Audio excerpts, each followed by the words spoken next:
like to call the meeting to order. It is 5:59. So would anybody like to lead us in the Pledge of Allegiance? I'll do it. Great.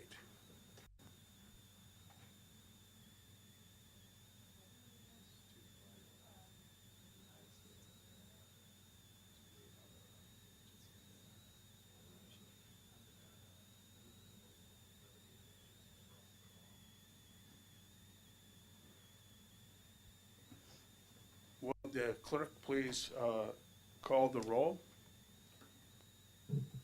Commissioner Colarusso. Commissioner Cullinan. Commissioner Donnelly. Present. Commissioner Green. Present. Commissioner Henry. Present. Vice Chair Mizuraka. Here. And Chair Tolbert. Here. Thank you. So I'd like to request a motion to approve the agenda.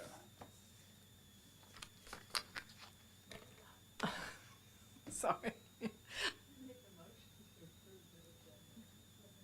Oh, okay.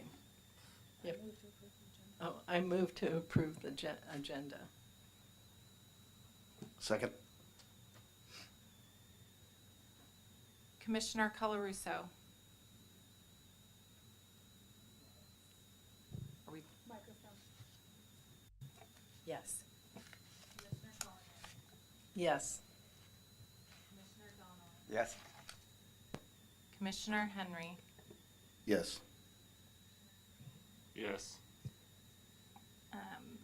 Vice Chair Mizuraka. Aye. And Chair Tolbert. Yes. Thank you. The motion passes unanimously.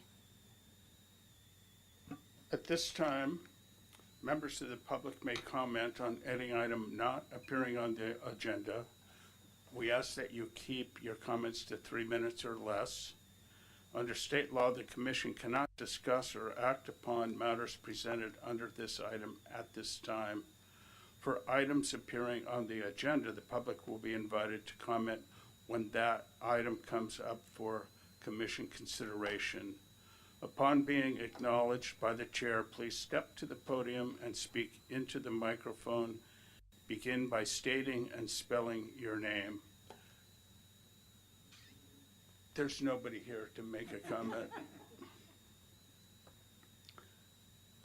All items on the consent calendar are considered to be routine and will be acted upon by a single motion. There will be no separate discussion of these items unless members of the commission or staff request specific items to be removed for separate action.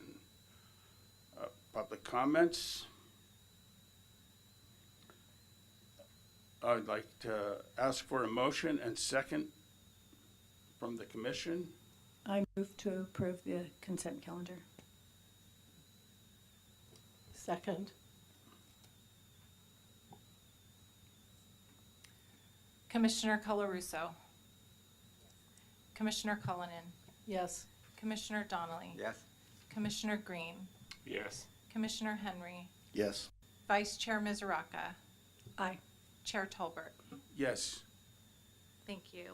The motion passes unanimously.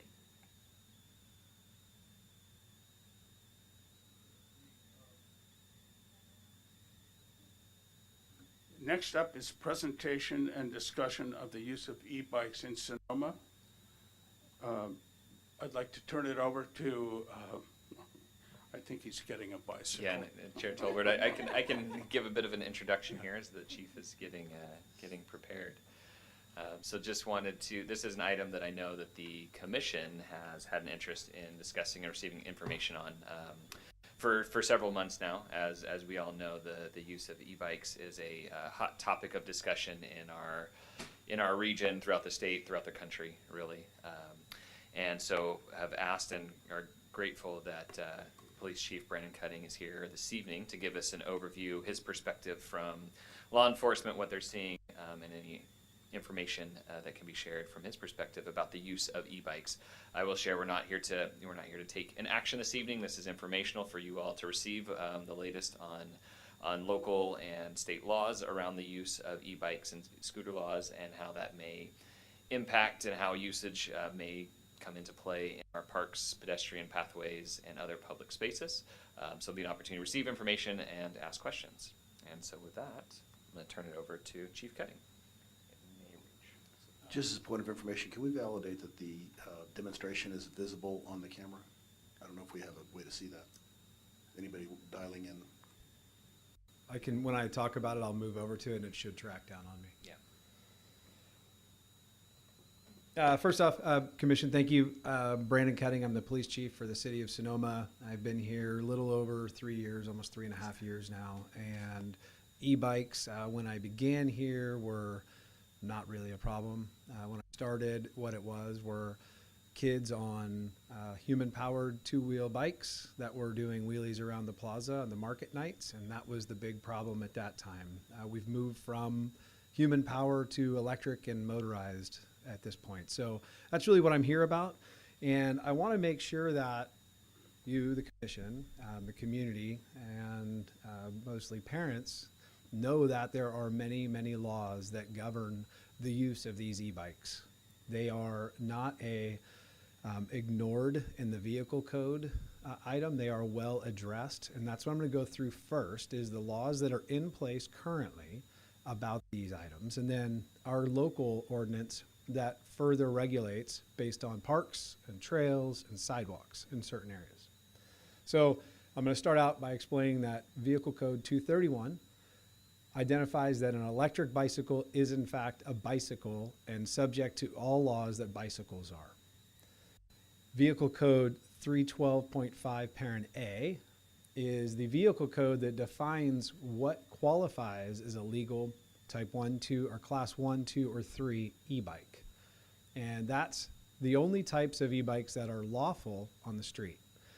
They're differentiated by this. Class 1 is a pedal assisted, less than 750 watt bicycle that is powered by the pedal. So what you see on the bike in front of you, and I'm not going to step over to get the camera to track me, but you can see on the bike there is a crank on that bike.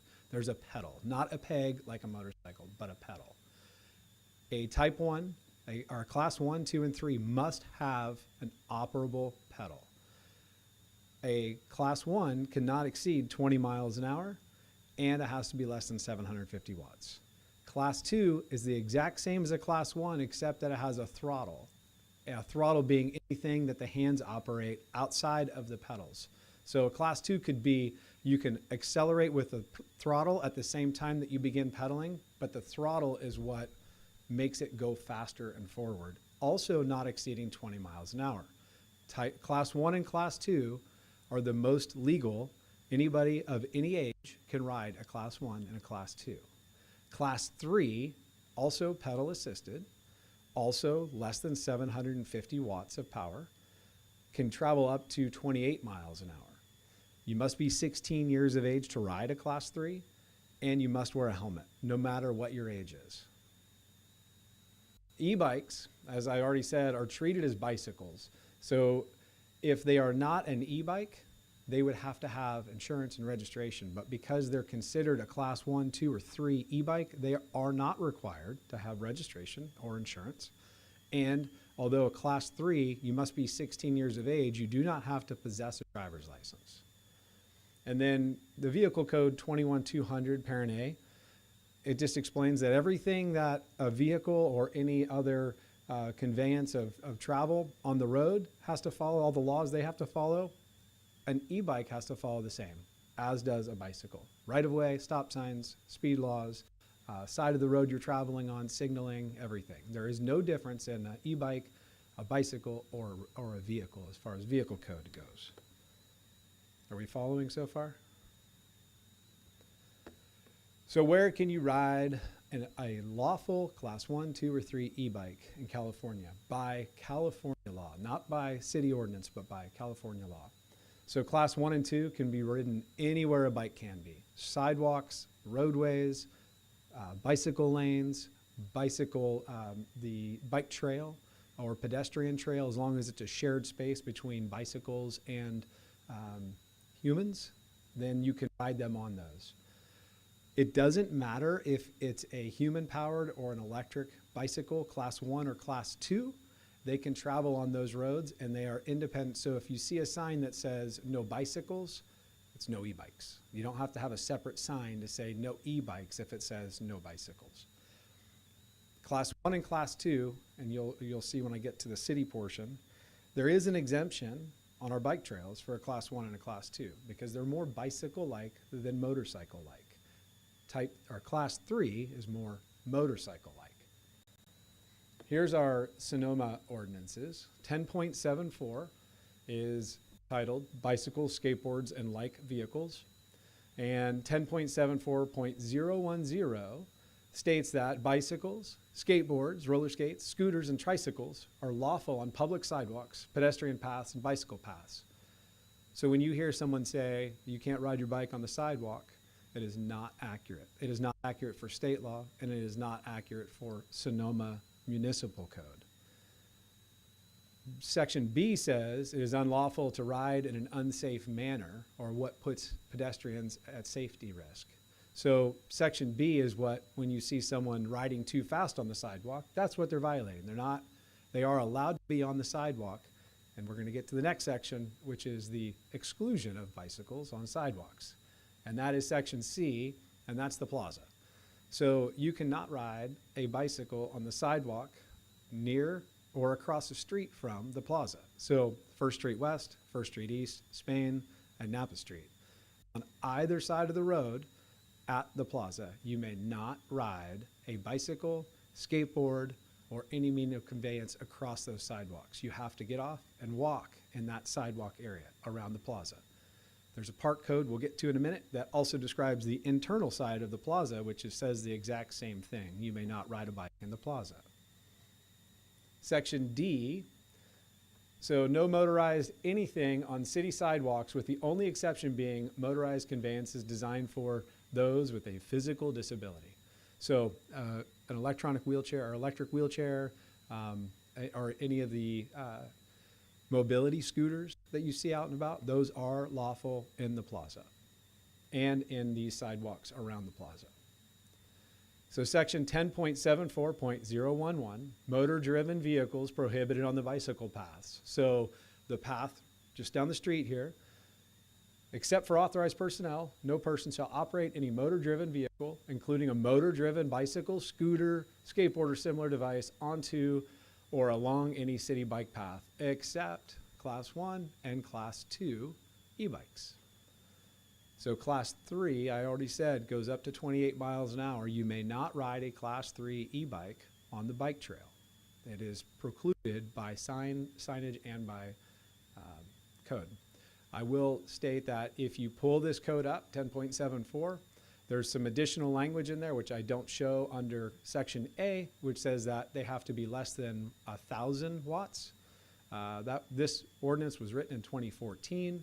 2017, state law was updated to be 750 or less.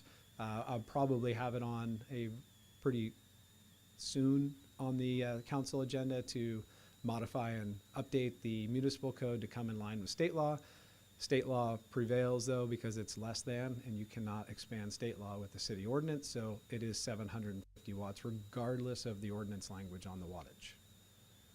And then Section B is motorized or human-powered scooter that cannot exceed 15 miles per hour on level ground. The electric scooters that you see kids riding, as long as they don't travel faster than 15 miles an hour, they are allowed to be on the bike paths, whether they're human-powered or motor-powered. That's the only place they're allowed. Section 9.12.140 talks about your parks and where bicycles and these things can be used. It is unlawful for any person to operate or drive an automobile, motorcycle, truck, trailer, wagon, motor scooter, bicycle, skateboard, or other conveyance in any public park or recreational area, including the city plaza, on other than roads or paths designated and posted for that purpose. No person shall operate or ride a bicycle, skateboard, or other conveyance propelled by human power in the city plaza, but such a conveyance may be walked or carried into or through the plaza. That's the one, and I heard someone saying before we started, saw somebody doing a wheelie across the plaza, happens a lot. They can be there, they just have to walk them across the plaza.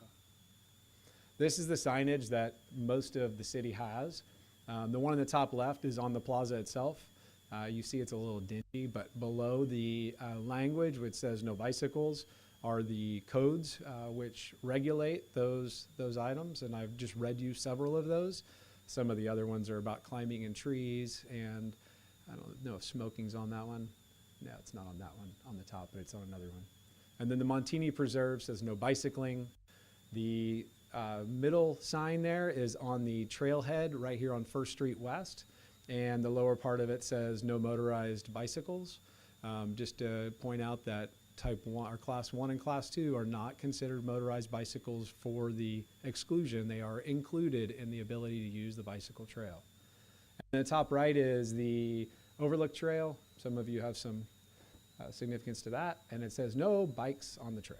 So you cannot take any bikes of any kind on Overlook Trail.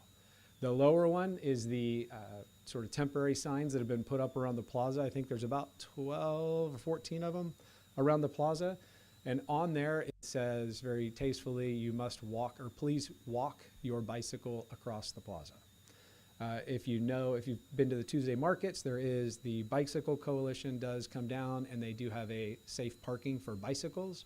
And we tell people that they have to walk them, and most people are actually very supportive of that, and they actually just get off at the road and hand walk their bikes in. Okay, motorized scooters. So section 407.5A of the Vehicle Code, this is California law, defines a motorized scooter as anything with two wheels, a floorboard, or something to stand on, and powered by an electric motor. Section B says it can be powered by something other than electric motor, i.e. gas. You'll see both out on the street. We've seen them. You hear the gas one coming. You don't hear the electric one coming. These are not considered motor vehicles. A bicycle helmet is required by all riders under 18. It does require a Class C license if it's on the road.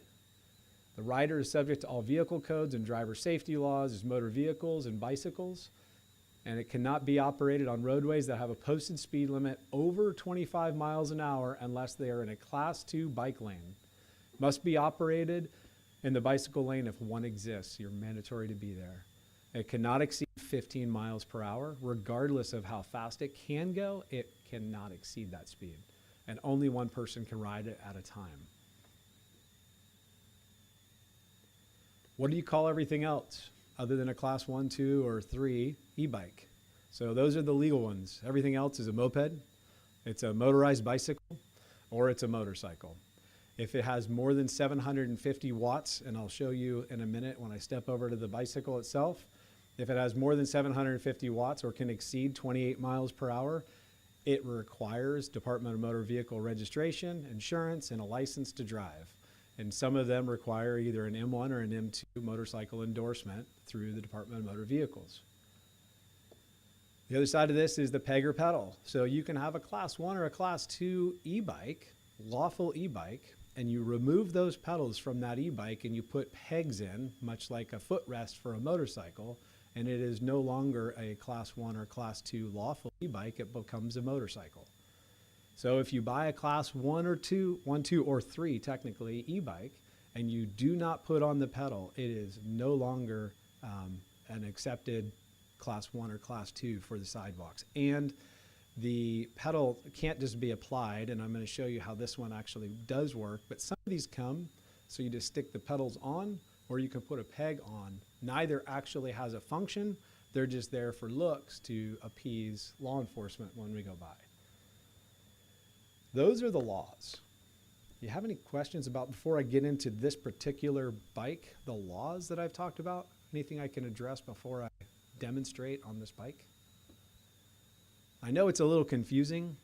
If you simplify it by Class 1 or Class 2 are the ones that kids should be on.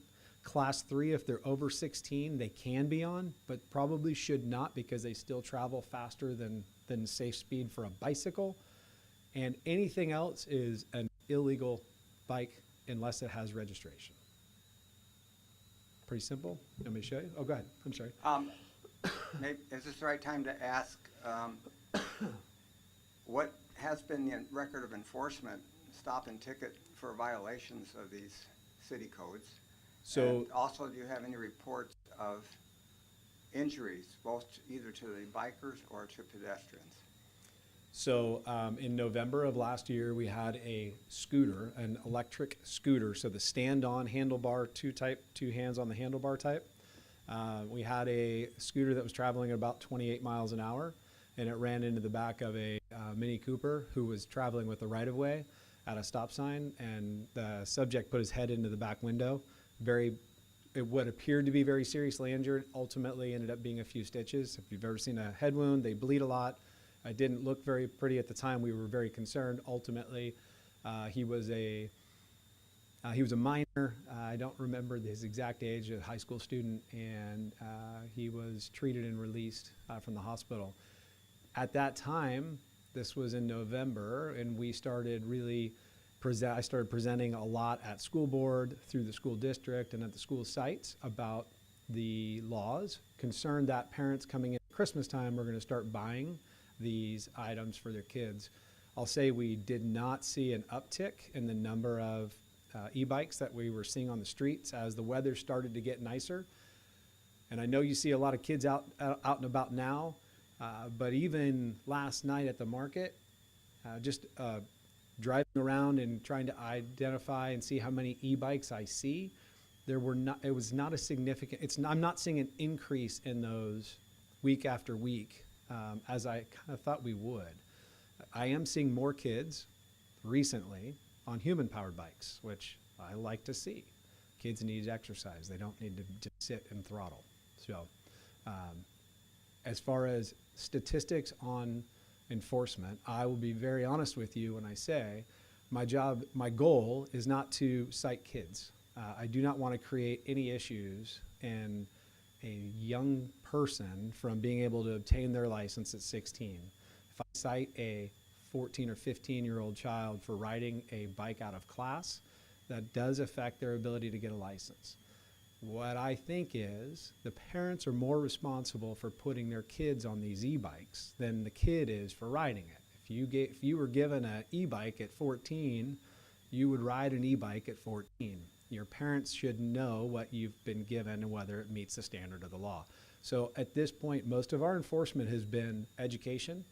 When we contact students or youth who are riding these bikes that are on illegal bikes, they don't meet class 1 or class 2, we're contacting parents and we're having them come down.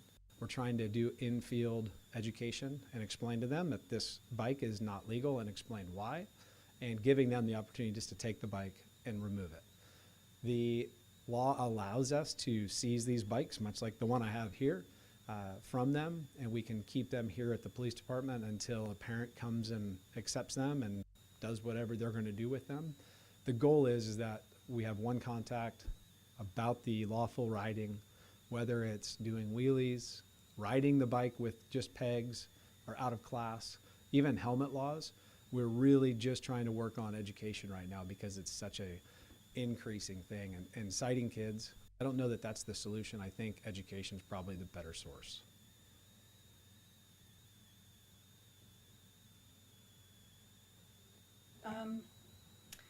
Do you feel like you have the manpower and or finances to enforce as far as at least stopping someone who's in violation?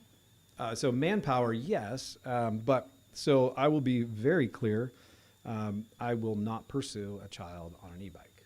So if a kid on an e-bike sees us behind them and we turn on our lights and he takes off, we will likely just turn everything off and try to figure out where he ends up without chasing him. What I don't want to do is, although the child's putting themselves in that situation, I was a 15, 16-year-old kid before, and I know if I'm on something that I'm not supposed to be on and I think I can get away, I might try. So I'm not creating those environments, and I'm not saying this to create kids to say, oh, they're not going to chase me if I run. What we're trying to do is we have, I don't know if you know Deputy Esponda, who's our community resource officer. He's on the campuses every day of these schools, both the middle school and the high school. He knows most of these kids by face. So our goal is when we see them, if we can get a photo of them and we think they're going to take off, we'll just take a picture of them. We'll show Ed. Ed can try to line it up with a photo, a person's name, and then we can get a hold of a parent and have a discussion about what their kid did. Again, enforcement of these. So there are 30,000 vehicle codes. We cannot enforce them all. There's not enough manpower with any police department to do so. We have a lot of speed-related issues with cars. So to say that we're going to refocus all of our efforts to e-bikes, I would say that's not realistic. We're trying to increase our vehicle code enforcement more so right now. And this is more, we're approaching this from an educational perspective. I've spoken at board meetings, I've spoken at council meetings. Actually, I haven't spoken at a council meeting yet. I'm going to be speaking at a council meeting, and I've spoken to council members about this. And I'm hoping the education just kind of gets out that way. We put out one sheets that have the lawful restrictions about what is and is not legal to parents. So hoping that that was helpful as well.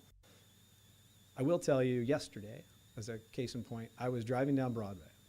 There were 4 kids riding human-powered bicycles northbound on Broadway with their helmets on, strapped and everything. It was really odd, really surprising. They saw me, they made some comments and waved, and they were very nice kids. I continued southbound, and I turned at MacArthur, and I hit MacArthur and 2nd Street East. And I was stopped at the stop sign. It was my turn to go. I was getting ready to go, and 2 older women, one on an e-bike and one on a human-powered bike, blew right through the stop sign right in front of me without stopping. Neither one had the right of way. I had absolutely the right of way. These were adults doing this. These were not kids. So not all of this situation and this problem is a kid problem. A lot of it is adult problem as well. Class 1 and Class 2 e-bikes were created to get people more mobile and outdoors, to get people to exercise in a safe way. They were not created to be the only means or only bike that someone would buy, but if you needed some assistance, that's what they were created for. It's just being a little bit abused. That answer your question? Yeah, I think one of the reasons that we had brought it up in an earlier meeting, John Donnelly and I, is that we saw the feature in the New York Times Magazine about Marin and how horrific their situation is. And so we're just concerned. Yes. You know, there's so much in the news, and that's why we have these questions and want to make sure it's handled. Some counties, there's 2 counties in the state that wrote assembly bills that passed so that they can regulate this in a way. I don't know that, and I spent a good time today with some students from the high school who are going to be taking this presentation and doing a mock council meeting tomorrow with it. And a lot of it from them was, well, the discussion we had was, is creating more regulation really stopping the problem? Or are you creating more regulation that you can't really enforce? So I've already explained several laws that are out there. I have this very voluminous document here is about 240 laws that apply to e-bikes and bicycles. I can't enforce all of these. So adding any more laws to it, any more restrictions to it, it does make an almost impossible situation to cure. I still say, if kids are on them, the responsibility goes back to the house when somebody purchased these. This particular bike in front of you is about $1,200. So for a bicycle for a kid to spend $1,200 on a bike, you know that's probably coming from parents, and that is not an easy expense for anybody. Just needs to be done with a little more eyes open and education on what the laws allow. It's safely for kids. And what I was also very clear with those students this morning, the laws aren't there to prosecute or to punish these kids. They're there to keep them safe. And that's really our goal in enforcement. It's not to punish the kids or discipline the kids. It's to provide a safe community, not only for the kids on the bikes, but for you as a driver. The person who got their car hit from the e-scooter, very traumatizing for them, very traumatizing. Quick question. First of all, yes, all of us who lived through our teens and are still here probably made some poor choices. Many. At some point. No comment on that. But I also agree that with your overall theme that education is probably better at solving the problem than attempted enforcement. The ultimate goal is to encourage different behavior. That's the way to go.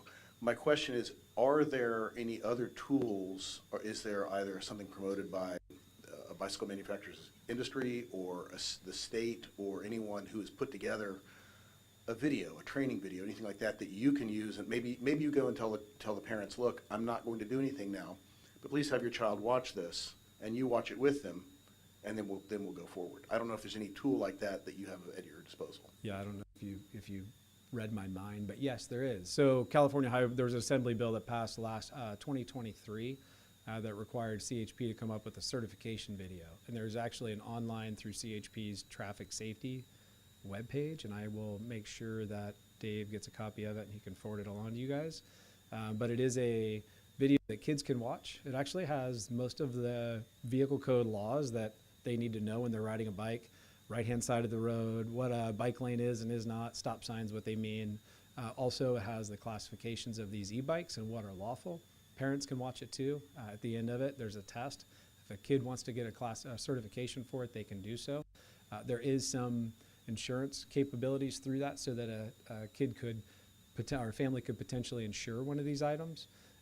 On top of that, if we cite a juvenile for not wearing a helmet on their bike, they can void all of the points, all the issues with their license, and all the fees simply by taking the certification class and proving that they took that course.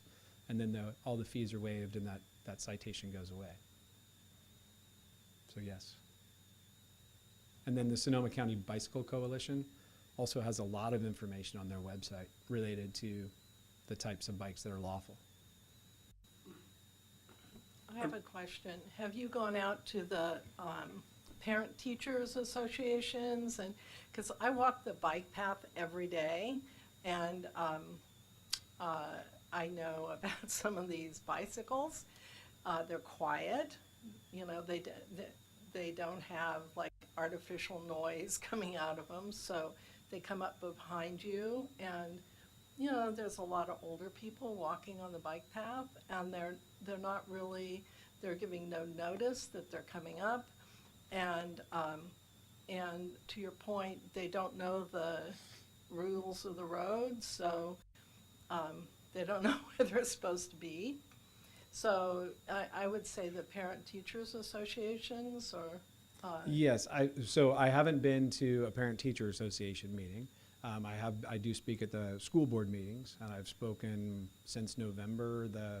The November meeting was the first one I actually talked about this, and I've spoken at 3 separate meetings. At the end of, I have a report that I provide at every school board meeting, and at the end of my report, I've said during 3 separate occasions about these, and then we've placed handouts at the school sites and at the district office. my suggestion would be parent-teachers. The school board, people that go to the school board are looking at management issues, not so much their kid. Yeah, I'll reach out to Right. them. Yeah. I'm not opposed to anything. Education is my goal with this. So any group that wants to hear from me, I'm happy to speak to. Oh, can I send you pictures of kids with bags instead of pedals? Yeah, I mean, there's nothing we can do after the fact legally, but it is, I see it, communities across, even here on Nextdoor, every now and then someone will post a picture of a kid on an e-scooter and say, whose kid is this? And they were doing wheelies down my street. I understand. I also urge people to use a little, just be calm about your reaction to these things, because remember, these are kids. And if you give a 16-year-old a car that has minimal power, they're going to make it have more power. If you give a 18-year-old kid a truck with tires on it, they're going to put bigger tires on it. If you give a kid an e-bike, they're going to ride it. They may know the laws, but they're going to push those, just like adults do. We have stop signs that don't seem to matter to many community members who know the stop sign exists, and yet they continuously violate it, as the speed laws. So I don't think this is any different than every other rule that people do ignore from time to time. It's a parent's job to educate their own kids to make sure that they are safe for you and everybody else who's on the bike path or on the sidewalk or even on the roadway. I respect your approach with the education. In addition to the kids, we got to educate the adults. There was recently a fatality of a 5-year-old on an e-bike. Now, what parent would let a 5-year-old on an e-bike is beyond me. But they're here to stay, and anything to educate kids about safety. I agree with Patricia. I'm on the bike path every day, and these things, I mean, yesterday there was like 3 of them that were like motorcycles just whizzing by, and you don't hear them until they're past you. So thanks for your explanations, and good luck. Yeah, and I can just quickly, I'm going to step away from the microphone. When I talk about class 1, 2, and 3 and the wattage, every e-bike, even the ones from, like this one, likely from China, when they are shipped, they have a sticker which at least has the wattage on there. They may not say class 1, 2, or 3 because they're not made in the United States and they don't comply with California law. But they all have the wattage somewhere, and the sticker has to be applied. So you'll see there's a couple of stickers on this one. This particular vehicle right here has a sticker on here, and it says the maximum power is at 2,000 watts. So to be exact, every watt increases the speed that these can travel. This was traveling about 38 miles an hour when it was stopped by one of our deputies with an adult on it. On top of that, these pedals that you see on here, they'll spin backwards, and they actually do, if you pedal, it does propel it forward. This particular one is a throttle propulsion, so there's a little button over here that you press to make it go faster. If you choose to pedal it by human power, there are gears. It's actually, I don't know how many gears there are, maybe a 10-speed, maybe an 8-speed. So it's a little bit less. This particular one, though, is completely unlawful. It is technically an e-moto under the law, which means that it is not a class 1, 2, or 3, but in fact falls as a electric motorcycle. But if you look at it, it says e-bike. GT 2000 is actually the wattage. So if your kids have these, if you know your neighbor's kids have these, just make sure they know that these are not legal on the street without a license plate on them. More question. What I'm sensing here is that everyone, I think the majority of us are in line with what you're saying with the education approach. At the same time, we just want to make sure that everyone's rights and safety are observed. And I'm just wondering about good old signage to help, signage on the bike paths about the legality of these various vehicles. What you would think about that? So I will tell you, I'm not a sign expert. I do know there is, I think it's called, let's see, too many signs in one area could be I think it's called sign pollution, when there's so many signs that people become numb to the signs. I travel on a road where they just put up 620 corner signs that I have to pass. I can tell you I don't see half of them because you stop noticing them after a couple. That's an excessive amount. So yes, you can put up signs. You can put up signs that are more clear. You can put up signs of rules of the road. I don't know that it's necessarily that they don't know the rules. It's that sometimes rules are chosen to be ignored, or it's more fun to just ride fast. If they're on a bike that goes fast, they will ride it fast, just like probably every one of us did if we had the opportunity. I had a 10-speed that would go very fast, and the reason why 20 miles an hour is considered a safe speed for a Class 1 and Class 2 is because a human-powered 10-speed will travel between 15 and 17 miles per hour. So 20 is not significantly faster than that, and it's probably still a somewhat safe speed. And you can't hear that most of those 10 speeds coming up behind you either at a relatively similar speed. I want to thank you for their coming tonight and sharing this information with us. It's very important for this commission because the council's 2026 goals for this commission assign specific priority, quote, to enhance pedestrian safety and accessibility throughout the city. So while we've been focusing a lot on youth and whether or not they're like properly educated by their parents or whatever, my concern on this has been really initiated by the stories I've heard from other cities of pedestrians, many of them is elderly, where you don't even know which way to turn because they don't call out. It used to say on your left or if you turn the wrong way. And these people have been knocked down. One got a brain damage, blood on the brain, was in the hospital for 6 months, lost her job for the time being. So there's a risk liability issue here that's divided, I see it. If the youth have an accident on their e-bikes, then the parents are going to be responsible. But if a pedestrian is hit on a city pathway, then isn't the city liability? Because then it comes back to this issue, what's the proper signage, what's the proper enforcement of it?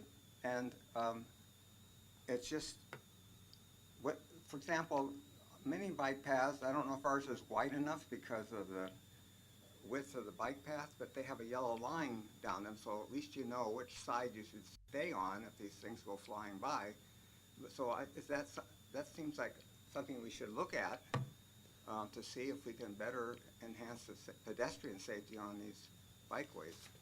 So what I will say is the vehicle code is a lot more lenient than your city code allows. So under vehicle code, I can ride a class 1 or class 2 e-bike across the plaza. I can ride it on the sidewalks. I can ride a class 1 or 2 down your bike lane. Your bike lane allows that, but not a class 3. There are some bike lanes specific that a class 3 would go into. The bicycle lane here in Sonoma does not qualify for that. The signs say right now, no motorized bicycles. I don't know what the interpretation is to the rider. If I see a sign that simply says no motorized bicycles and I haven't read the municipal code as I've read to you today that says class 1 and class 2 are exempt from that, I would assume that's any bicycle. Big part of the reason why I wanted to present to you tonight was we have a lot of people that tell us there's an e-bike on the trail and it's not allowed, the sign says so. I agree the sign says so, but there is an exemption for class 1 and class 2. That decision is one that the city could change. You, as a commission, can look at that as a potential solution and make a recommendation for something like that. The markings on the ground on the bike trail, I'm not aware of any vehicle code that regulates that there's a line in the middle or a passing. I do know the types of paths you're talking about. I see them all the time where it says pedestrians keep to the right. Up in Lake Tahoe, almost every bike path up there has multiple signs where there's a triangle, and I know at the Creek Trail off 2nd Street East, and I'm drawing a blank on the name of it, at the head of it, there's 3, it's the right-of-way sign. It says what takes right-of-way over what. Bicycle, pedestrian, I think there's a horse or picture on there or something to that effect. I can't remember what the 3rd symbol is, but there are 3 symbols on it, and it does tell you what the right-of-way process is. I don't know if there are any on this part of the trail. I haven't seen them, and when I took pictures just yesterday or 2 days ago of the signs that I showed of the trailhead, there isn't one over there. So that may be another consideration, just a reminder of courteous riding and rules of the road. Yeah, and just to piggyback off that, I think an excellent point, Commissioner Donnelly. I think there's a level of legality requirements for signage, and then what we're talking about is more, again, education and etiquette. And so I think that's something that we can continue to discuss as a commission, as staff, I think relying on some of these resources where they may have looked into that. And I think to Chief Cutting's point, we want to be careful not to oversign things because then people just are oblivious to all of it. But if there's a way to look at something that captures your attention, that's tasteful, that really is that education component, I think we're all ears. At the end of the day, we're trying to make it a safe environment for everyone. Unfortunately, there's going to be people, no matter what the rules are, what the etiquette are, they're going to choose to toe the line or jump across the line. But we think that the majority of people do want to follow the rules, and so I think there may be an opportunity to look at, as these bikes continue to come into regular circulation, that some people just may not be aware of what is allowed, what's not allowed, how to, like you mentioned, from an etiquette standpoint, the 15-year-old whizzing by may not realize what it's like to be a pedestrian with someone coming behind them. So I think an opportunity to look at that. We're going to have some planning opportunities where we're looking at our entire system in the coming year, but I think this would also be something we could dive into in more detail between now and then.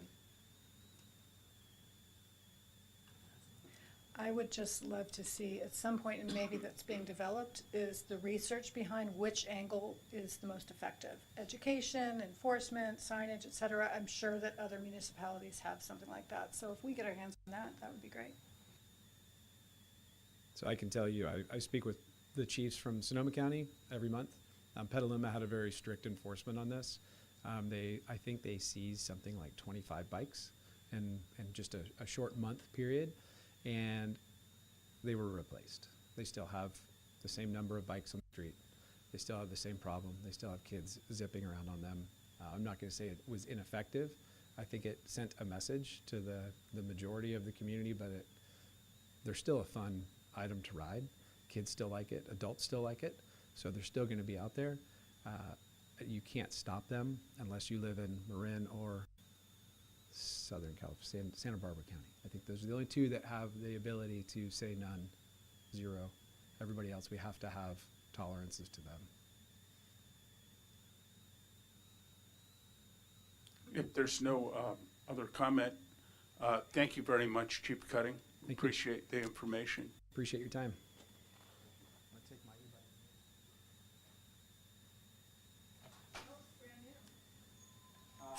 No, it's not brand new. I mean, it was, but it was taken from the dealership unlawfully, which is why we have it. Thank you, Chief. You're welcome. Have a great afternoon, evening. Okay, next up, I'm going to hand it over to Dave for the presentation and update on the Field of Dreams site enhancement and the 2026 Transcendence theater season. I'm going to go capture my my clicker back from. Are we all going to start singing the songs from Mamma Mia? That's right. This is the rehearsal. Thank you, Chief Tolbert. And unfortunately, I do not have any exciting props to bring into the room like Chief just had. But want to take this opportunity to give you a brief update on the Field of Dreams site improvements. If you came into the building this evening, you most likely saw the stage almost fully erected. They are getting prepared to start the Transcendence Theaters begin to start their season in just a couple of nights. June 12th, that kicks off. But I know some of you have been aware, others may not be fully in tune with the work that went into essentially establishing the new location for Transcendence Theater, and also just overall site enhancements that have gone in place for the Field of Dreams. So I want to give a brief update on that front. So for some background information for those not aware, Transcendence Theater Company, who performs the Broadway Under the Stars series, they've been here in Sonoma since the summer of 2024. The 24 and 25 seasons took place on, I'll show you a map here in just a second, on the more northern field called Fazio Field for the last two seasons. At the conclusion, throughout the 25 season, really at the conclusion of the season, staff received a series of noise complaints from neighbors due to the amplified sound. So, did receive these complaints. Generally speaking, the community has embraced this and seems to want this to continue in Sonoma. And so City Council in August of this past year authorized the use for Transcendence to return to Field of Dreams for the 2026 season. But taking these complaints and the disruption that it was causing very seriously, they directed staff to look at options to help mitigate the sound. So we realized Field of Dreams was the best location given the footprint and the ability to host an event of this nature, but looked at opportunities of how we can make it not so impactful for the surrounding neighbors. So based on the feedback received, we looked at a few different options, alternatively looking at sound barriers, looking at utilizing the same field but redirecting the speakers, but ultimately landed on trying to find an alternate location, alternate orientation for the stage was probably in the best interest. So back on the timeline again, August, Council approved the use of Field of Dreams for the Transcendence Theater performance for the 26th season, and then immediately following that, and you'll sense a theme here. I'm the one presenting, but really this was a all hands-on collaborative effort to make this happen, and a lot of heavy lifting, a lot of time, a lot of effort spent by other members, and I'll show you everyone that was involved. But really, Field of Dreams took a lead role in helping develop the site to where it is today. So began in the fall of 25, really sat down, spent a lot of time out at the field looking at configurations. You know, a key consideration was we wanted to make sure this was successful for Transcendence, but also that this would not create any negative impacts for the users, the sports users of the Field of Dreams complex, and ideally create additional opportunities when Transcendence is not utilizing that space. So moved into more detailed site surveys in the fall and winter months, looking at a host of different conceptual plans, ultimately ended up with some engineered site drawings that were approved by all the parties involved, and then in February, site construction began. The project completion as far as laying the groundwork wrapped up in May, and as I mentioned, in 2 nights, June 12th, the Transcendence Theater will begin their performances. So just a quick overview. This is if we're sitting in that building with the solar panels on it on the bottom right side. So if you look up to the right, the red-hand square, that's where the stage was positioned for 2024 and in 2025. As you can see, it's pointed directly at some of the neighborhoods that are up First Street West, and again pointed in the direction over beyond the Overlook Trail and Montini Preserve. So focused efforts on moving the stage down to the lower area adjacent to Peterson Field, so that's the yellow box, and redirecting the sound more towards the hillside. This led, after figuring out the directions, some preliminary grading and layout design to essentially get how we would orient it, what the different materials would look like. And I won't go through these in all details, but what you see out there is the finished product is some all-surface material, really some reduction of turf grass. There's a whole lot of work that happened underneath the surface that I don't think is apparent at first glance. So there was initially some demo, so that required removing an existing backstop, reconfiguring the outfield fencing. So that was to enable the adult softball leagues, the youth baseball leagues to continue to use Peterson Field. Field is no longer used on a regular basis by the high school baseball team, so allowed those fences to come in a little bit closer than where they were before, and then reconfiguring the irrigation lines out there. This led to some heavy machinery coming in. 15,000 square feet essentially were rough and refined graded to make it an even playing field or an even surface, and also to address some of the existing drainage issues that were taking place. So some of the area near the backstop previously was notorious in the winter months, would become quite soupy and had drainage issues. So this not only would become the location for the stage that you see now, but hopefully in the off-season, the winter season, will create a lot better drainage.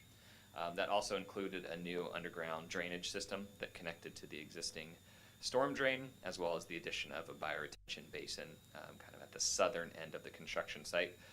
And that's intended to help aid with drainage into the aquifer and capture contaminants as it washes down from the playing field. The biggest thing that you'll notice out there is the addition of an all-weather surface material. So over 10,000 square feet of new all-surface material out there. Again, that's to provide a good surface for the stage, to provide better ADA access for users of that space, and really an opportunity to use that space in a year-round capacity. So some of the concepts that Field of Dreams has floated out there is this could be an opportunity for families to gather for award ceremonies, to host picnics, to have off-season entertainment or gatherings in that area that would support existing Field of Dreams activities. And then additionally, some pathway and surface improvements. So the pedestrian pathway that connects from the parking lot right outside this building, you'll see that's been completely regraded, resurfaced, and the addition of a new ADA parking stall has been added. Some of the work in progress. And ultimately landed with a conceptual site layout. A few minor tweaks to this beyond this version, but this is essentially the layout of the stage. And if you have the chance, I'd encourage you to take a walk by on your way out of here. And then once it's up and running, if you have the chance to go to show, you'll be able to see the configuration in full effect. So, a quick update on the schedule. Load-in began May 12th. They have 3 productions scheduled, so 3 separate shows, one in June, one in July, one in August. The biggest difference from this year compared to last, is that July is now just a single performance, and there used to be performances in September. So it's a more condensed schedule, and the intent behind that will allow the Field of Dream users who utilize that grass space really have a heavily used soccer schedule, and so that gets the theater off the fields sooner, creates a more condensed schedule, so those that are impacted by noise pollution, essentially that is a smaller period of time, doesn't extend all the way through the summer, and also keeps it to the summer months and doesn't extend as far into the school year. And I mentioned this before, again, I have the opportunity to present these, but really this was, I think the epitome of what, community collaboration in its finest. And so, there was many opportunities throughout the process where any of the various partners at Field of Dreams, Transcendence, could say, this is going to be too challenging, this is going to cost too much money, we don't have enough time to pull this off, but kind of everyone to a person was on board with finding a solution that worked well for the users of the field, for the performers, for the attendees of the performances, and anyone that benefits from the use of this space. And so, again, Field of Dreams board directors, it specifically J.J. Abadili, M.T. Robertson, Seamus Canning, and the entire board had a heavy role in making this come to reality. Transcendence Theater, their team, they had to essentially take their same operation, move it about 150 yards, but that really entailed, reimagining their seating plan, their sound plan, their lighting plan. And then, the really big thank you goes out to the community contributors. And so all of those names you see on the screen contributed time, resources, materials to make this happen. Saris Corporation was the lead construction company who made these improvements and donated a lot of their time and effort.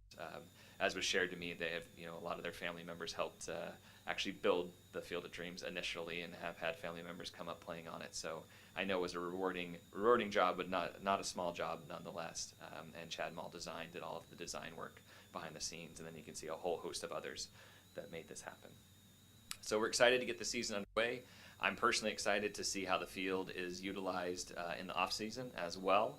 I'm really interested to see how the improvements hold up through the winter season. I think one thing we've said, we know we're going to get in here and try this, but we know this is not the end of the line, and we know that we're going to see how it works for the theater company, but also in the off-season. I think the intent in talking to the Field of Dreams board is that this will be a work in progress, and if this year's successful, we'll find things, I think without fail, we'll find some things that need to be modified before next season, but I think that's what makes it exciting, is that we're continuing to make improvements that will benefit the theater, but also all community users of the Field of Dreams. So with that, I breeze through it quickly. Happy to go back to any slides and answer any questions you may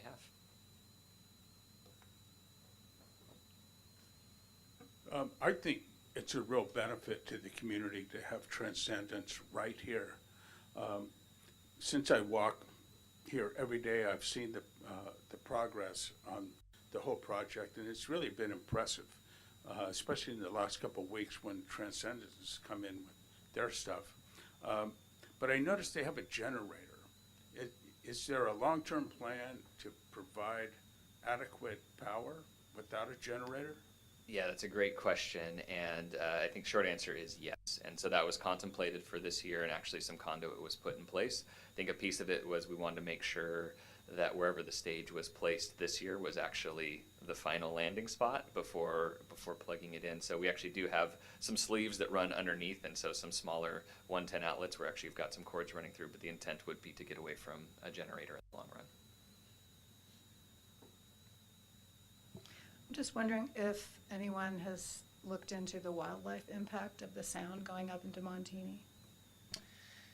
I would say not specifically, and one thing that was part of the plans last year and will continue to happen is sound monitoring. I think to capture some really good understanding of what the decibel level is at that distance. So I think that's something we could look into and capture what's in that area. And so I know even with its original sound orientation, the sound was projecting into Montini, and also in its previous projection, kind of more over in the Overlook Trail section.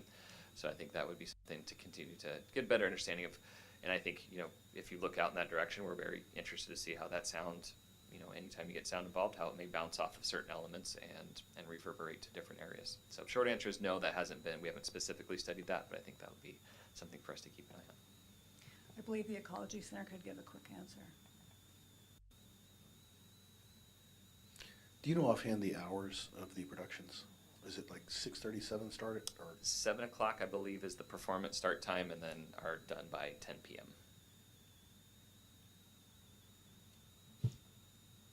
Were there any adjustments to the sound system itself, other than the generator, but, and reoriented the stage? But I thought earlier I read that there was going to be some effort to tweak the sound system so it wasn't quite so broadcasting throughout a wider range there. Yeah, and that was one of the initial steps taken in its previous configuration. So that's something we've been mindful of and talked to Transcendence about, is making sure that we want to make sure that the sound's at an appropriate level for the audience to enjoy it, but trying to keep it at that as the maximum. And so with the new orientation, different areas. So that's something that I will be attending the first show and interested to hear how the sound is projected. So they have the ability to level those up and down. And so I think part of it is they're going through rehearsals now. So that's a request that we've made, is to make the volume, again, appropriate enough for the performance, but trying to keep it contained within that space as much as possible. Well, I'll just follow up and say that I really appreciate this kind of win-win situation, because we love Transcendence. They were really ahead at Jack London. They did a lot in terms of helping Jack London meet a lot of deferred maintenance. They had to move, as you know, and the cities embraced them, which is really wonderful. Last summer, though, Graham Bennett, who lives directly across from the entrance to the Mountain Cemetery in that old Vallejo house, he called me and said he has young children. He said they were absolutely going nuts. Every night it was the same songs, and it was loud and booming, and so he went and saw then David Goulin, I think, and then got the city involved. So I'm hoping I won't hear from him this summer. Yeah, we're hopeful. I've had an opportunity to have several conversations with Mr. Bennett, and I completely understand, right, with his vicinity to where the performances are happening, and so it's something we take seriously. I mean, I won't come up here and sugarcoat it. This is not going to completely, make the noise go away, right? We're still in the same field, but the hope is that it's not as drastic of an impact that it has been previously.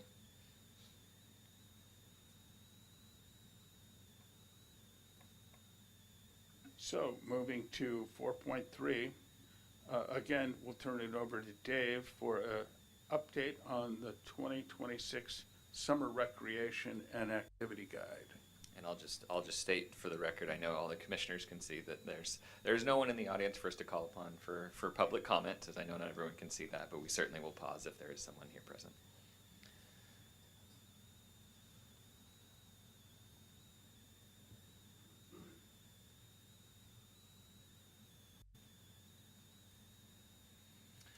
Okay, so switching gears. I hope that you all have had an opportunity to at least take a quick glance. We just released, we being the Parks and Recreation Department, and it's a huge shout out goes to the team. Again, I get the opportunity to present this information, but there was a lot of people that went into making this happen, including our community partners, but specifically in-house. Just want to thank Lisa Jansen, who's our Senior Management Analyst and part of the Parks and Recreation Department, and Sarah Tracy, who is also a Senior Management Analyst in the City Manager's Office, did a lot of heavy lifting to get this recreation guide completed and out the door. So intend to go through the guide. I'm not going to go through it page by page. You should have a copy that was provided as part of the packet. It's also available online, both in a PDF format and a flip book. But just want to go through a little bit of the background, talk about some of the highlights, and then really what we're here to do is get your initial feedback. So some quick background. As you well know, the Parks and Recreation Department just started this last August, but a lot of groundwork was laid to get us to that point. And so this stems back, again, this timeline could extend even further back, but a lot of work that was done by your predecessors on PRO's commission, that was the Parks and Recreation Task Force. One of their initial steps was to create this and recommendations was to create a centralized location for resources. And so this lived on the website, a listing of the various providers and partners. A lot of work went there. It still exists to this day. I know it's a well-used resource. And so that was one of the initial pieces. In 2024, City Council identified starting a Parks and Recreation Department as one of their goals, and then ultimately in August of this year, a Parks and Recreation Department was launched, and some of the groundwork that was laid by the Parks and Recreation Task Force and members of the community carried forward in some of our initial steps to get launched as a Parks and Recreation Department. Our model here in Sonoma, from a Parks and Recreation perspective, is unique in comparison to others. Because we didn't have a department for many years, and because we have incredible partners, nonprofits, organizations, individuals that have stepped up over the years, we have a lot of fantastic recreation service providers in this community who've been doing great things for many, many years. And I've shared this with you all before, but our number one goal of creating a Parks and Recreation Department was never to come in and replace what these entities are doing, to step on their toes. If anything, it's the opposite. Our first order of business is to try to help those partners continue to what they're doing, continue to thrive, to be a support agent for what they're doing. And so we have kind of our established core providers. This list is just a snippet of all the various community partners that are out there. And so anything that we're doing, we want to always have our community partners in mind, because they have been delivering services for this community for a long time. And it's our goal for that to continue and to continue to be a support. So with that in mind, how we've went from kind of the establishment of the department to how we got to this guide. So early on in my tenure, again, this spans before my time, staff here, one of the things that we heard early on was that there was an interest for a centralized location to find program offerings. The existing resource on the website was fantastic. What we were hearing was we wanted a more detailed version of that. So rather than having to go to each individual website to find out what's happening during the season to register, is for items to live in one location. In kind of the Parks and Rec business, this is often referred to as a rec guide, but we knew that our version was going to be a lot different. If you were to pick up another city's rec guide, they certainly will highlight partners, but a lot of those courses, those camps, those programs are going to be offered directly by the city. Our intent was to bring information in from the various providers and provide one location, so that if you are a parent with a 2-year-old, an 8-year-old, and a grandparent who's 85, you have one location to go look and find your various resources. So we met initially with the core group of providers and shared that we were interested in doing this. They were supportive of that notion, and so we requested their information for the summer. We knew that this first edition, based on the timeline of it coming together, and also just being the first edition, we would not be able to capture everything, and admittedly so, from start to finish. We know that there's programs, there's resources that are not in this guide. But the goal is to make this first edition focused on youth summer camps. Happened to be a timing, and also when talking to our partners, that's what everyone was getting geared up for, was registration for summer camps, and we were told that would be of support to them. So we've included other classes, other programs, resources, but really the focus of this is on youth summer camps, summertime classes, special events that are happening, how to get outdoors, how to utilize the parks in our system. We do expect that this will continue to evolve over time. We know this is essentially a pilot. This is a first edition. We hope that people come to us and say, hey, we notice we're not in there. We'd love to be in there. That would be music to my ears if people want to be included in this. And I think a component of it, you'll see in my last slide, is we want to make sure this is actually the right vehicle to utilize. Just because it works in other communities doesn't mean this is the format that will work best for Sonoma. And so that's something we'll continue to monitor. So diving into the content, again, I'm not going to go page by page. I'm going to look at some of the focus areas. I will have it, we can pull it up on a flip book and you have the full document in front of you if you want to look at anything specifically. So this launched just this last Friday, June 5th. I will share, I know it's right in time for summer. In a perfect world, and hopefully next year if this continues, we would be launching this document in the February-March timeline. We know that this is coming out later than we had hoped, but it was a part of the work plan that came together, and we said, let's go for it, let's get this out there, knowing that there were still families that needed that resource. It also shows, I think, demonstrates hopefully to the community the various resources that are out there, if not for this summer, in future years as well. And so broken into 5 different categories, looking at parks and open space, the summer camp program specifically, a focus on aquatics. That's something we heard. We know that Splash offers a tremendous resource at the pool at the high school. Getting more information about the programs and hours of operations there, a focus on special events, and then ultimately how people can stay connected both from an information standpoint, but also volunteering and getting involved as well. So early on in the guide, we put together a park map. We realized this is not Google Maps. This is not intended to get you from point A to point B, but to give you some relative understanding of the various parks and resources in the community. That's been coupled with an amenities page. So if you were to look up a specific park, you can see the different amenities there, from picnic tables to athletic fields to barbecue areas. Again, a resource for hopefully long-time visitors that may not utilize all the neighborhood parks, and long-time residents that may not utilize all the parks, and for first-time visitors that may just be interested in where various resources are.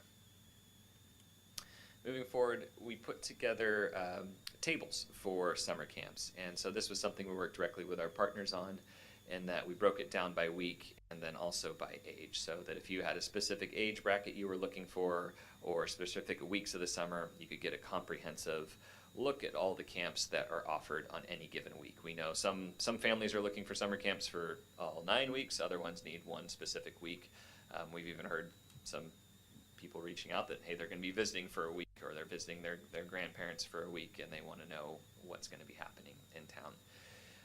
Each of those blue links is actually a hyperlink, so by clicking on that on the PDF or the flipbook guide online will take you directly to the registration page. As I mentioned before, we then have a feature on Sonoma Splash and the pool, looking at the various hours and the programs that are being offered there. We're continuing to work on this, as we know that some of their hours for certain programs vary based on availability throughout the year, so we'll continue to work on this, but I think it's an area that gives people a general overview of what's happening at the pool, which we hope is a continued to be well-used resource in the community. We then moved into focusing on community partners and programs. Again, this is an area where I see expansion in the future. We know we're not listing every single partner, every single resource. This was a listing of those directly providing summer camp programs, or ones that the city we work closely with on a regular basis. But again, we hope that community partners continues to grow. And then again, the focus was on summer camp programs, but we want to make sure that active adult senior programming is featured, and hopefully featured in a more prominent light in future editions as well. So worked with our partners at Vintage House to get a general overview of their programs that they were offering, with links to their registration page, making sure that our programs are being highlighted for everyone in our minds, anywhere from age 2 to 102 and beyond. And finally, we added a piece at the end, and I think this is going to be an overarching theme. We want feedback on this. We've got tough skin. We know that there's going to be some comments that people want to see things in a different format, but I think it's really important to us, with this being a new resource, that we get the feedback. Is this actually useful? How did you use the guide? What's missing? How should it be laid out differently? So we put a QR code in the back. There's also a clickable link, and that'll take you to a very brief survey, but an opportunity for people to give their direct feedback on, was this useful? What do you want to see different? How can we improve in the future? And we really want people to use this. I'm going to go forward one, and then I'm going to go back and see if I can get this flipbook to pull up on the screen here. But looking at next steps, again, we want community feedback. That started over the weekend, but starts here this evening. Would love to get your feedback on this community's feedback throughout the summer. We'll continue to touch base with our community partners to see if this actually did help with registration, did it help with getting people to their programs, to their facilities. We'd like to create a more streamlined calendar so the community knows, if we continue this, they know when this will be coming out, so when they can expect it, and prepare for their summer or their fall accordingly, knowing when this document may come out. And we'll continue to modify, hopefully expand, and adapt to community need. I mentioned it before, but just because this is the format that we've put together doesn't mean this is the format that it needs to remain in for the rest of time. So with that, I think I've gotten to questions. I'm going to try to pull this open, just if you haven't had a chance. One thing we did focus on was this being a digital first format. We do plan on, we will have some hard copies available in our facility. It is printable for folks, The reason we went digital is it allows us to modify it a little more regularly. We've heard that people want a digital resource that they can access from their phone. And quite frankly, when you get into high-level printing, the cost goes up dramatically. And so until we hear that that is a something that's in high demand and we're set on the format, we wanted to try it as a digital format first. And so one thing, in addition to a PDF, is we're utilizing, let's see if this will allow me to do it. Doesn't look like it's going to project onto the screen. But I encourage you, visit our website. There's a flip book option, so essentially if you prefer to look at it rather than scrolling, it will flip like you've probably seen it the same way you read newspapers online, can flip one page to the next, provide that same feel with the hyperlinks involved. So with that, I will pause and happy to answer any questions and receive any feedback you might have. I have a question. Is it going to be easily translatable into Spanish? Will there be a little something at the top, a little click? Yeah, it's something that I know Sarah Tracy and I looked at towards the end of production. So the flipbook version is not, it does not automatically translate. And so the information that's on the website will have that click button, but if we want it to translate something, we'll have to manually do it. So it's definitely something that's top of mind for us. And you know, we look at all kind of city publications. I know that's an area that we can grow in. And so unfortunately, no, it just won't translate automatically, but it's something that we can look into. I think this execution is wonderful. Someone worked very hard on this, or some people worked very hard on this. I think it's really easy on the eyes. The font, the open space, I mean, a lot of it I think is really attractive and inviting. Is this an ad? So it kind of looks like ad format. The reason that one was highlighted, so the city is testing the waters on providing some recreation programming, and so we've partnered with National Academy of Athletics. This was, we talked to our friends at Field of Dreams first to make sure these weren't being offered by them, and so that was essentially a flyer. So it does, I know that one does feel like an ad, but that was to highlight those specific programs. Okay. And then I'm just wondering, the online version, which I haven't had the pleasure of looking at yet, if it is ultimately navigable, because I know that, like, I'm a website consultant, and I know that's the number one thing people want. They want to be able to get from anywhere to anywhere, lots of navigation, searchable. I'm not sure I'm familiar with the first term that you used. Ultimately, Navigable, meaning can they find what they want easily? Can they get around? Can they get back to the table of contents with ease? Things like that. I see what you're saying. So yeah, you mean like in the flipbook version, can you go from page 20 immediately back to the table of contents? Is that what- Well, a lot of times there's a way for the main menu to remain I kind of see what you're present. saying. And then also, can someone search for something specific? Meaning, let's say senior activities or disabled, whatever. Yeah, I will check on that if the menu header remains. I know what you mean by that. I don't know. I mean, essentially, it was, you know, we have a PDF that goes into this flipbook version, so I don't know if you can search directly and go directly to that page. I'll find out. That's a good question. I'm not sure if that's a feature or not.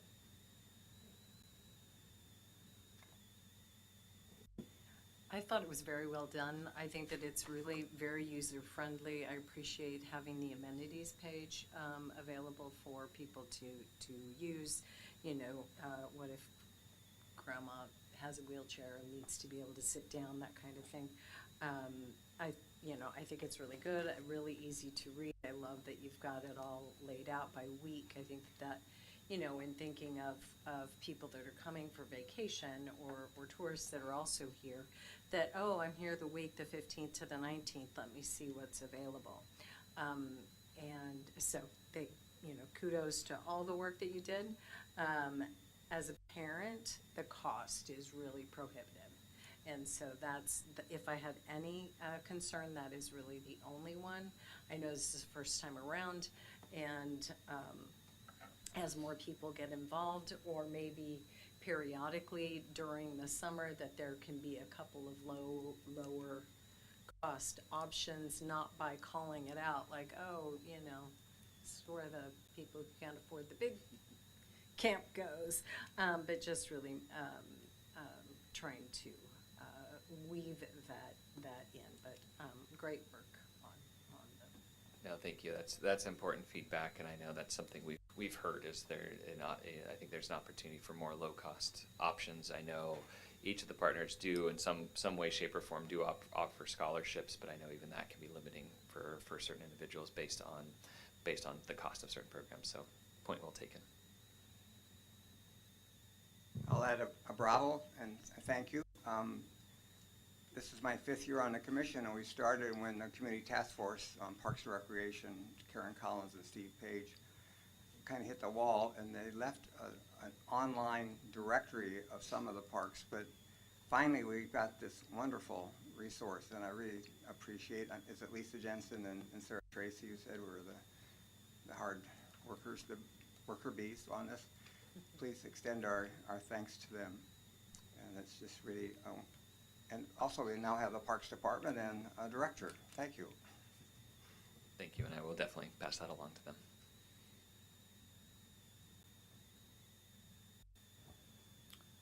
Getting into the nitty-gritty, but looking at the City of Parks and Amenities page, which is very helpful, it might be useful for future publication to note which are dog-friendly and which are not.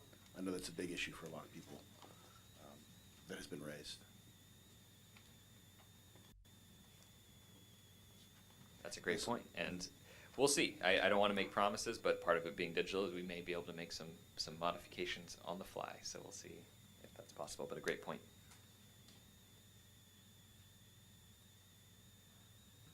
If that's all the comments, there's no public folks. So moving to 4.4, we'll go through the ad hoc committee updates. First would be the Plaza Park master planning process. That was myself, Patricia, and Joe. So anybody want to jump in? And Chair Tolbert, if you don't mind, I apologize for interrupting, but just so the commission's aware, we've placed, Chair Tolbert and I discussed, we've placed this on kind of as a standing item.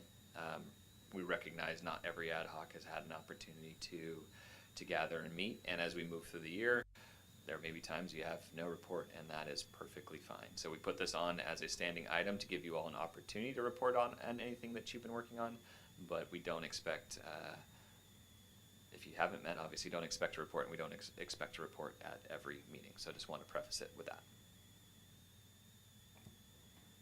I'll be happy to jump in on the Park Plaza. We had I think, very productive interview session with a handful of potential consultants, and city staff were involved in that, as well as the members of the ad hoc committee. And there was a lot of focus around community engagement and how that process would go. And I believe we sort of landed on 2 possible candidates, and then I wasn't sure where. I believe some of the things may have been postponed with the new interim city manager and budgetary process. Some things may have been set aside temporarily, but I think we still have some momentum there, correct? We do, and thank you for, this was the one I wanted to provide an update on as well. And so as Commissioner Henry's mentioned, we've gone through the process of kind of narrowing down potential consultants to work on the Plaza master plan. As you also mentioned, as we've gone through the budget process with City Council, I know this is something of interest, has been expressed of interest. Sounds like there may be support from the council to expand the scope of the Plaza plan to look a little more holistically at the entire system. So this is news that's coming through fairly recently as they move through their budget workshop. Budget will be finalized next week, but there may be an opportunity to look. Include the Plaza, of course, but may look a little more holistically as our system so that we can get a better understanding of all the resources. So as that unfolds, I will connect in more detail with the ad hoc on that front.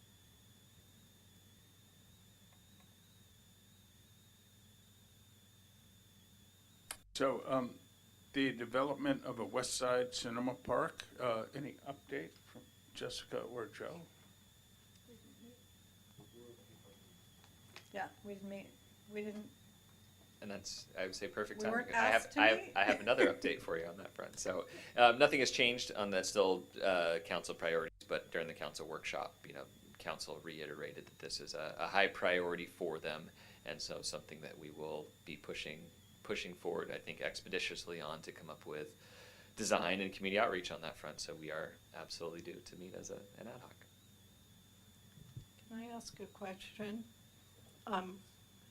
Was there any movement on the grants, the potential grants that I shared with you? Did they do a letter of intent? The urban greening grant, is that the one? And you're the other, referencing? the second one? Yeah, but urban greening, yeah, I think was. I know, so the urban greening, I can get you more details. So the community development department, our sustainability coordinator, did put in a letter of intent to focus some efforts on Depot Park. So that was put in, and thank you for the reminder on making sure that was submitted on time. Okay. I raised a question on this at our last meeting, specifically as we start to think about new parks in the city, such as this one. 4 years ago, we did a parks needs assessment of our existing, and I'm wondering in 4 years if we have an update on what needs remain, if any, from that assessment. Because I think going forward, we will want to make a good public relations case for a new park, but if there's enough of the unmet, these needs are still unmet, I think we'll be in an awkward situation. Yeah, and thank you, Commissioner Donnelly. That was part of the council discussion, is that there was excitement, obviously, to develop the new park, but at the forefront of that is making sure that we have the maintenance capability to take care of anything new that comes online, knowing the parks we currently have in our system and a slim maintenance team to do so. So that was definitely part of the discussion. That needs assessment that was done, that's intended to be a guiding document for whether it's the plaza plan, the system-wide parks plan, new plan development, that is intended to be an informative document for staff and for whatever consultants we may be working with, so that they understand where we were 4 years ago, and to your point, should be cross-referenced with, okay, that's where we were 4 years ago, where are we now? Has progress been made? Are we still at a maintenance deficit?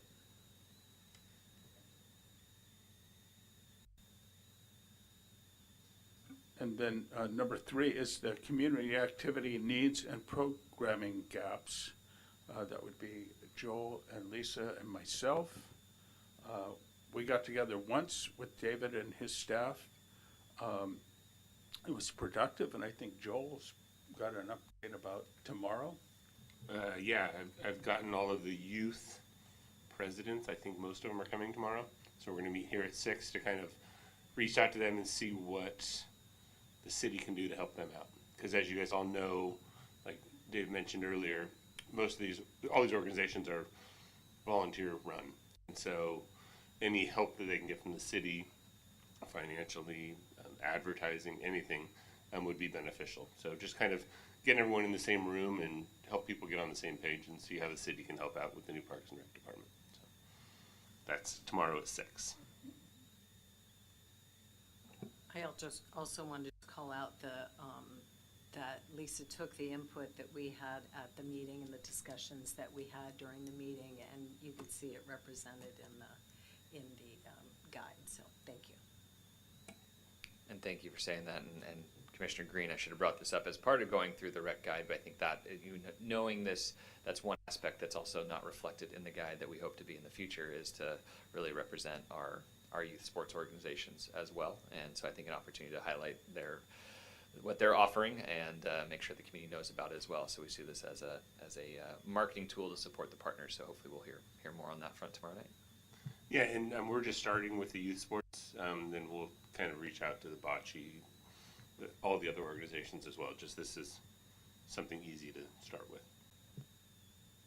Yeah, one takeaway was we asked, how do we get community participation in developing this? And that's a good question.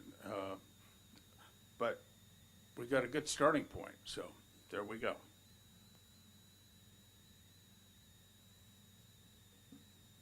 Next is the implementation of the urban forestry initiatives, the Joint Tree Committee.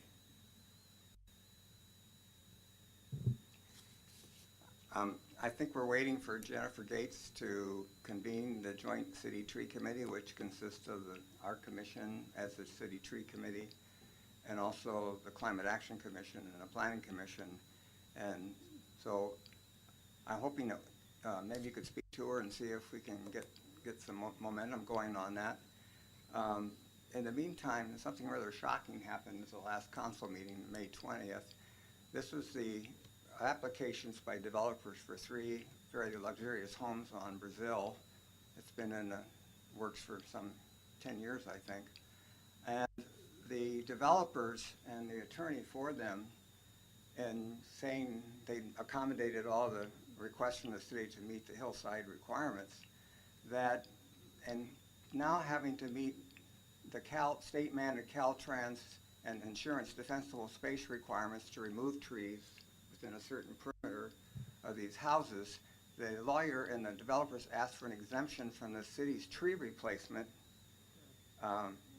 1-for-1, and believe it or not, Jennifer and presented new language that was inserted into this, which basically says tree removals required by government code for state mandated defensible space is documented by a qualified fire protection plan shall not be subject to the 1-to-1 replacement requirement or in lieu of the fee under so. Now, what strikes me right away when I read that is the council's goals for this year and last year were to increase the city's tree canopy, not see a net canopy loss, and they also finished this Planet Geo study of the city's tree canopy and inventory of trees. And so I think this is what I'm saying. I think we need to bring this up to the Joint Tree Committee to say what's going on here. They're talking about introducing some tweaking of the tree requirements. And in my point of view, here's what's happening. The Planet Geo studies show that there's tremendous ecosystem benefits from our tree canopy.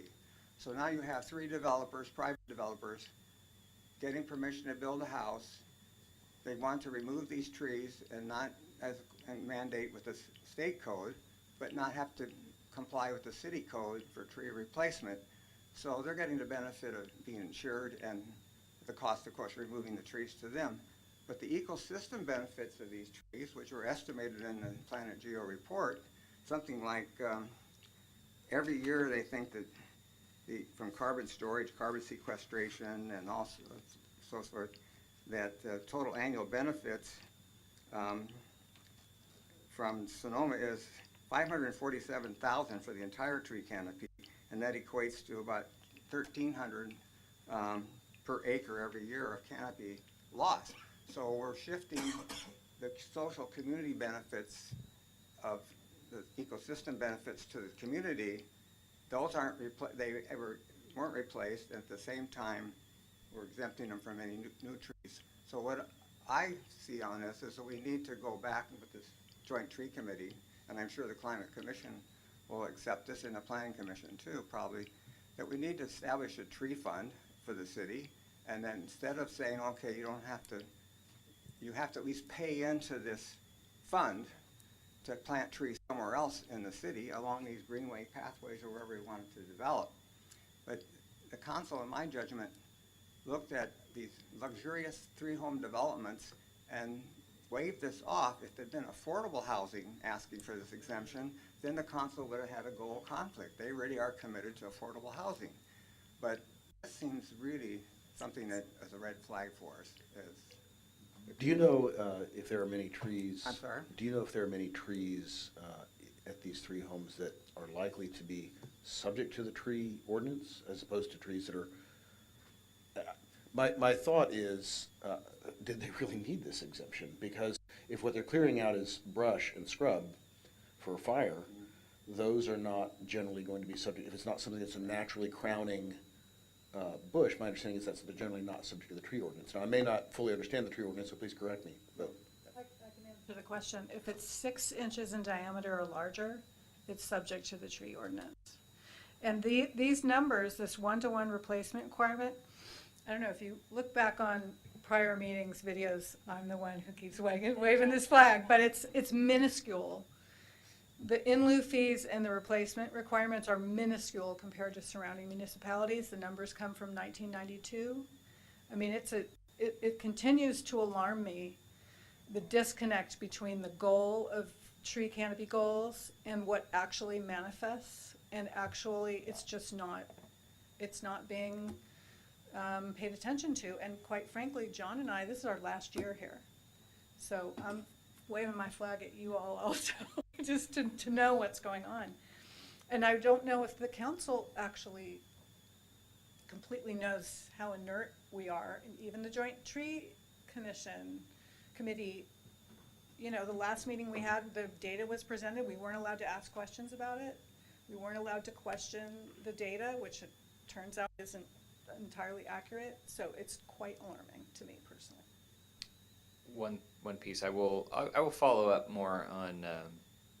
Again, I will find out more about the exemption and the specifics to it. As I understood, it was like related to fire code, but the reason behind it, exemption or not, I'm not privy to right now. The one thing I will share is at the most recent council meeting, as part of the fee study upgrade, there was a proposal for a new calculation for tree in lieu fee, and so increasing significantly from its existing number. I believe if they're not replacing a tree from development, it is $700 per tree, and that would go into a tree fund. Per any size of tree? There's specifics on it. So part of it is as part of the fee study, there's best practices that were brought in. Staff now has to take that back and bring it back to update the municipal code and accompanying policy that goes with it, but it sets the wheels in motion for a higher in lieu fee for tree removal. So hopefully we'll help those coffers to support our community-wide planting efforts. I'd like to acknowledge a successful tree replacement, which I call it a home run, at Hughes Baseball Field, where those diseased trees had to be removed. Mayor Wellender had a central role in this, Joe Lunny and his crew, and the replacement trees are terrific. And I think we could take that as a model, as a template for tree replacements, because the ground was prepared properly, irrigation is set up, composting, everything about it looks to be A+. So there can be successes. Well said, and that was Mayor Wellender had a huge part in that, but there was a lot of community volunteers as well. So I know the Rotary Club, the Little League came out, and as you mentioned, it's just really well done. I think improves the aesthetics. They're on par to be planted in a way that are really going to support the health of the tree. It has been mirrored again. The Rotary Club came forward and replaced a stand of cherry trees at. Again, it's on county land, but adjacent to the city at the Veterans Memorial as well, using that same format. So some trees had died out in that area, and so replaced them in that area as well. So I think there is, like you mentioned, opportunity to have a good model of when we are replacing trees that it's done in a responsible and a long-term fashion that supports the health of the tree and the ecosystem. If anyone's curious, there's 21 new trees that line the outfield now. There used to only be in left field, and now we took them and we put them all the way around right field. So it'll add a lot more shade on the field. So, and Ron did a great job, plus bringing in the rocks kind of to help protect the trees. So. I do have a comment about the exemption that was made. The hillside ordinance was developed to protect the viewshed of the city of Sonoma, and by not only, you have to apply the fire ordinances, but what that does is enhance the view of the buildings up on the hillside because of the grading and everything. There'll be trees removed, and not to try and put more trees back in that area seems like a lose-lose, considering the the ideas behind the hillside ordinance. Something to remind my fellow newer commissioners about is that we do have a recommended master tree list for the city, and the data came from UC Master Gardener Program. These trees were chosen to be most likely to survive and thrive in the next 100 years. So encouraging the city when they do replacements, like it was Hughes Field, you said, I don't even know if they used something off the list, or that's something to keep in mind when we push forward tree replacements. Ron was the one who selected the tree, so I'm guessing he did.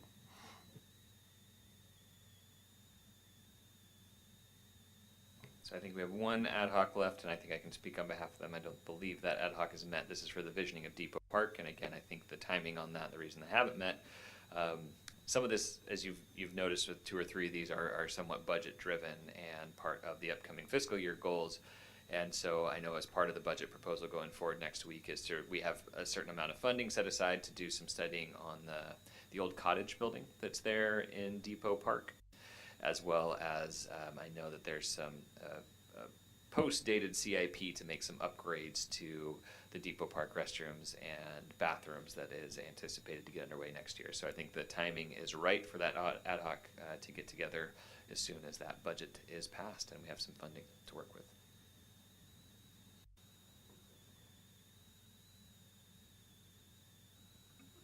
So, any further reports or comments? If we're on the item of just staff reports, I just have a couple that I wanted to mention. Although I think we've got commissioner reports first, so I'll defer to you all.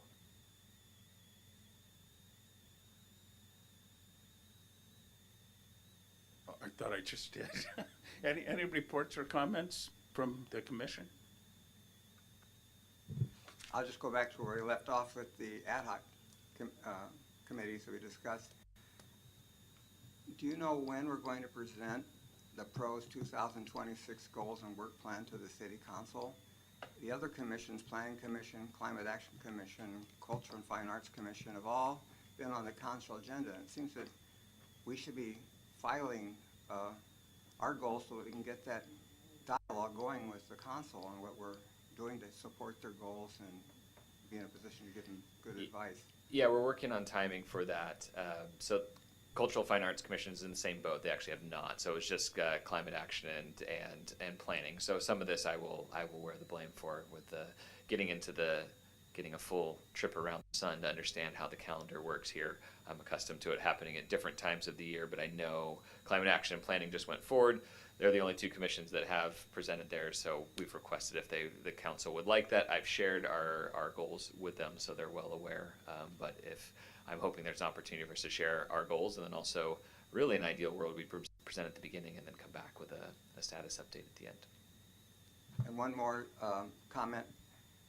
I think Measure M money is expiring in another year or so, isn't it? Has there been any discussion yet about positioning ourselves to see if we can get a renewal? So you're talking about the Measure M in general, the county tax Parks measure. Recreation, Yeah. county parks and city parks. There's a lot of work actually happening, and so it's set to expire, I believe, in 2028. But county parks is actually they're positioning themselves to put it back on the ballot this coming in November. And so I know they did a lot of work to survey the community, see if there's support for it. At the County Board of Supervisors just last month, they presented to the Board of Supervisors to see if there was support to put it on the ballot. They had asked all the various park providers to attend. I attended, spoke in favor of it, as it is an important funding source for Sonoma. And the Board of Supervisors, at least there was a unanimous support to put it on the ballot. So keep an eye out. It will be on the ballot for this year for an additional renewal. And so those of you not familiar, Measure M is a tax measure countywide that's collected by Sonoma County, and then each municipality gets a percentage of that. We get to the tune, depending on how the tax revenues come in, somewhere between $140,000 and $160,000 annually, which those can go towards park improvements, towards programs, towards planning efforts. And the beauty of those is that we have the ability, knowing we get a fairly small piece of the pie, but you can bank them year over year. And so like the Olson Park project and things like that, we were able to save up that money every year and put them for some fairly substantial improvements. Dave, you might have asked quickly on that. I don't want to get too far into the weeds, but have we done sort of an analysis of sales tax collections in the city of Sonoma on that percentage? It shouldn't be that difficult to calculate. Are we a net taker or a net giver on that in that area? So are you asking about sales tax that we collect, or as far as Measure? So Measure M, we get a percentage of the overall county tax. Right, and the county tax is countywide, but everyone in the city of Sonoma is paying that. I see what you're Right, but I'm wondering, is that what's being collected in the city of Sonoma for that? Is it 4%? I think it's 4%. Whatever the Yes. differential is, are we getting that back That's in a good funding? question. I don't know off the top of my head, but we can find that out. I'm sure with It some wouldn't be pretty that quick hard to math. calculate. Yeah, because collecting our overall sales tax, that's a big piece of our standard budgeting process. So. And the county parks has sent out a flyer that you might have gotten in the mail, a card on that issue. And I'm not suggesting it should always be $1 for $1, but just if it's way out of balance, that's something to be, because there are county parks that need that funding as well. I have a question, unrelated. I am wondering if there's been any further discussion within the city government about any kind of communication that can happen between at least the chairs of the various commissions, so we're not doing cross purposes and we can share what we're learning and doing. And, I guess everyone was starting to meet with the city manager, all the chairs, and then, I don't know, the Brown Act or something happened, and I don't know what ended up happening with that. Does anyone know? So that was starting to be a regular meeting. I don't know if it was happening quarterly or every other month, and that was with City Manager Ewan. I certainly can bring that back up with our interim, and once we are set on who our long-term city manager, if that's been of benefit, if that's a beneficial forum. I think what you're asking is a little more communication between the chairs, but at least that provides a forum. When we start talking between chairs and commissions offline, that's where we get in a little bit of that gray area of the Brown Act, but I think having that forum to get updates from the city, and also for the chairs and vice chair to provide information back to the city manager, if that sounds of benefit, I'd be happy to share that with them. So I think that stopped with David's departure, but Right, it doesn't of mean course. that can't get rekindled. Yeah, I think also you were saying communicating with the city, but I think that the commissions being able to communicate with each other and share, our various and sundry skills and what we've been working on, I think would be incredibly helpful. Absolutely. So I will bring that up, and if that's not the forum that they decide to move forward, we can look at other opportunities. I think, like you're saying, reporting to city council, reporting to the community, reporting to each other. As I've come to learn, this community the commissions I work with have a wealth of knowledge and talents, and the more we can share that, I think the more beneficial we'll all be.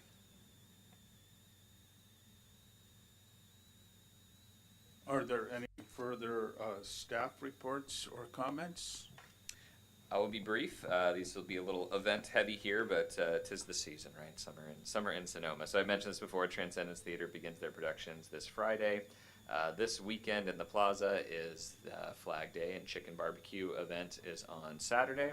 Sonoma Valley Pride event taking place on Sunday afternoon. Sonoma Sundays in the Plaza, so that's a music series in partnership with Music in Place. They do a fantastic job of bringing music almost every Sunday. They will not be here this Sunday to do the events, but we'll be back the following Sunday and continue on through the summer. So that's 2 to 5 in the Grinstead Amphitheater. And I mentioned this before, if you're interested, the final budget going potentially for adoption will happen next Wednesday on June 17th at the City Council meeting, and invite everyone to tune in or join in on the meeting. That will set the budget for our next fiscal year. And that's all I have on my list. If there's no further comments, I'll adjourn the meeting. It is 7:50. Thank you very much, everybody.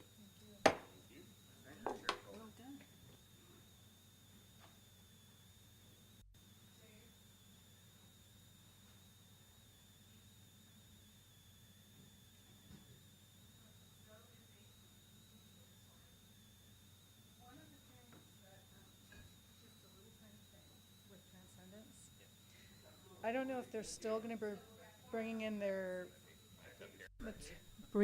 materials in the same way. They used to bring it in through the fence line, all their, construction materials and everything, right next to the Montini entrance there, right over there. And the fence never got put back together, so people were bringing their dogs and bikes through, and right in, there's the fence where there's no sign that says no dogs and bikes. This is up, like just So north right of, at the north of the ball kissing field? gate, right at the kissing gate, right at the kissing gate, right over there. I just wondered. They're bringing stuff in, at least Directly to the driveway. driveway now I would through think the so. bottom of it, so I didn't see anything going up. I know there's a smaller path that's, I guess, top end of the parking lot, bottom end. And so they did drop a few, like the 45s. Most of their stuff is coming through main Okay, entrance, cool. but I'll keep Sounds great. We're actually gonna be, it's that little room that's like right around the corner from here. So get in this vicinity, it's the EOC building, but that way we can Great, put it. thank you. Thanks, Joel. We'll see you tomorrow. Yeah.